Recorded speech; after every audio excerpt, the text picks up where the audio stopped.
જે જનતા માટે અવાજ ઉઠાવે, ભ્રષ્ટાચાર ઉજાગર કરે, એને સરકાર જેલમાં નાખે છે. જેવી રીતે ચૈતર વસાવા, અમદાવાદ મીડિયાના જયમીન ચાંદેગરા બંને શું કર્યું છે કે સરકાર ઉપર પ્રશ્ન કર્યો, એમના કૌભાંડ ઉજાગર કર્યા.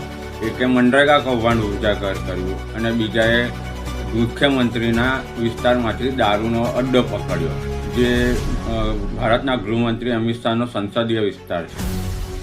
એટલે આ બંને કેસની અંદર સરકારની આબરૂનું ધોવાણ થયું, જેમાં ચૈતર વસાવા તો હાલ 5 જુલાઈથી જેલની અંદર છે અને જયમીન ચાંદેગરા ઉપર 11 દિવસ પછી એફઆઈઆર નોંધાઈ છે. અને એફઆઈઆર શેના પર નોંધાય કે ભાઈ એમને જાહેરનામાનો ભંગ કર્યો. જાહેરનામું કેવું હતું કે ખાલી ડ્રોન ઉડાવવાનું. જો આવી રીતે સરકાર જો કૌભાંડો ઉજાગર કરનાર લોકો પર એફઆઈઆર કરશે તો જનતા માટે અવાજ કોણ ઉઠાવશે?